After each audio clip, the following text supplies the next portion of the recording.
അല്ല, ഞാൻ പറഞ്ഞല്ലോ, അതെല്ലാം വിശദീകരിച്ചത്. നോക്കിയാൽ മതി. എന്റെ പേര്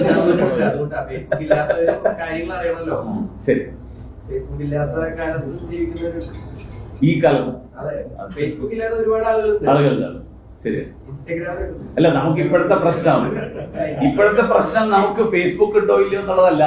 ഇപ്പോഴത്തെ പ്രശ്നം മാർക്സിസ്റ്റ് പാർട്ടി പ്രതികൂട്ടിൽ നിൽക്കുമ്പോൾ നിങ്ങളുടെ കൂട്ടത്തിൽ ആർക്കെങ്കിലും അവരെ രക്ഷപ്പെടുത്താൻ വേണ്ടി ശ്രമം ഉണ്ടോ എന്നുള്ളതാണ്. കാരണം മാർക്സിസ്റ്റ് പാർട്ടി ഇത്രയും വലിയ അക്രമം അഴിച്ചു വിട്ടിട്ട് അതിനെക്കുറിച്ച് നിങ്ങൾക്ക് ആർക്കും ചോദിക്കാനില്ല. അത് അനുഭവം മറുപടിയും ഞാൻ പറഞ്ഞു തീർന്നത്.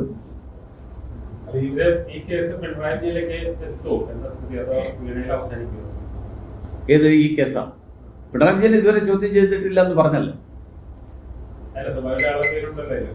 അല്ല, അതപ്പോ എൻഫോഴ്സ്മെന്റ് ഡയറക്ടറേറ്റ് എടുക്കേണ്ട തീരുമാനമാണ്. വീണ വിജയൻ എന്താ പറയുന്നത്, ആ പണം എവിടെ പോയി, അതൊക്കെ ആണല്ലോ എൻഫോഴ്സ്മെന്റ് ഡയറക്ടറേറ്റ്. ഈ ഭരണത്തിലിരിക്കുന്നത് വരെ പിണറായി വിജയനെതിരെ കാര്യമായ നീക്കം നടത്തിയിട്ട് അല്ലെങ്കിൽ വീണാജി കേസ് നിരവധി കേസുകൾ, സ്വർണ്ണക്കടത്ത് കേസിൽ മൊഴിയുണ്ട്, പിണറായി വിജയന്റെ മൊഴിയുണ്ട്, കോടതിയിലുണ്ട്.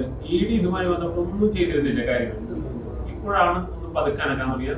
ഞാൻ പറയട്ടെ, നിങ്ങൾക്ക് സത്യസന്ധമായിട്ട് ഈ കാര്യത്തെ കുറിച്ച് അറിയണമെന്നാണ് താല്പര്യമെങ്കിൽ ഈ കേസിനെ സംബന്ധിച്ച് കേരള ഹൈക്കോടതി, ബാംഗ്ലൂർ ഹൈക്കോടതി, ഡൽഹി ഹൈക്കോടതി, ഈ 3 കോടതികളിൽ ഈ അന്വേഷണം തടസ്സപ്പെടുത്താൻ വേണ്ടിയിട്ട് ഒന്നിനു പുറകെ ഒന്നായി KSIDC അടക്കം കേസിന് പോയി. അവസാനം ഈ കഴിഞ്ഞ ദിവസം കേരള ഹൈക്കോടതി ഇത് സംബന്ധിച്ചിട്ടുള്ള അന്വേഷണം തുടരാം, ഈ തടസ്സവാദങ്ങൾ നിലനിൽക്കില്ല എന്ന് പ്രസ്താവിച്ചതിന്റെ അടുത്ത ദിവസമാണ് അന്വേഷണം നടന്നത്. അപ്പൊ സ്വാഭാവികമായും EDയുടെ മുകളിൽ കോടതിയുടെ ഒരു വിലക്കുണ്ടായി. അപ്പൊ EDക്ക് ആ വിലക്കിനെ മറികടന്നിട്ടൊന്നും ചെയ്യാൻ പറ്റില്ല.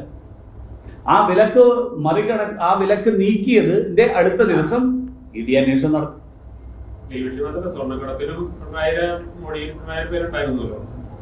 ആ കേസ് ഇപ്പോഴും അവസാനിച്ചിട്ടില്ല. ആ കേസിലും നിയമ നടപടികൾ തുടരുന്നു. ആ കേസ് ആരും ഉപേക്ഷിച്ചിട്ടില്ല. പക്ഷേ നമ്മുടെ നാട്ടിലെ കോടതികൾ പലപ്പോഴും എടുക്കുന്ന സമയം നമുക്ക് എല്ലാവർക്കും അറിയാം. അപ്പോൾ അതിൻ്റെതായിട്ടുള്ള പരിമിതികൾ എല്ലാ അന്വേഷണ ഏജൻസികൾക്കും നേരിടേണ്ടി വരും. അത് ഇവിടെയും ഉണ്ടായി. അതിനപ്പുറത്ത് ഭരണത്തിലുള്ള പിണറായി വിജയനെ പേടിയായിരുന്നു, പ്രതിപക്ഷത്തിറങ്ങിയപ്പോ പേടിയായി പോയി എന്നൊന്നും നമുക്ക് വ്യാഖ്യാനിക്കാം. പുറത്തിറങ്ങിയാലും അഡ്ജസ്റ്റ്മെന്റ്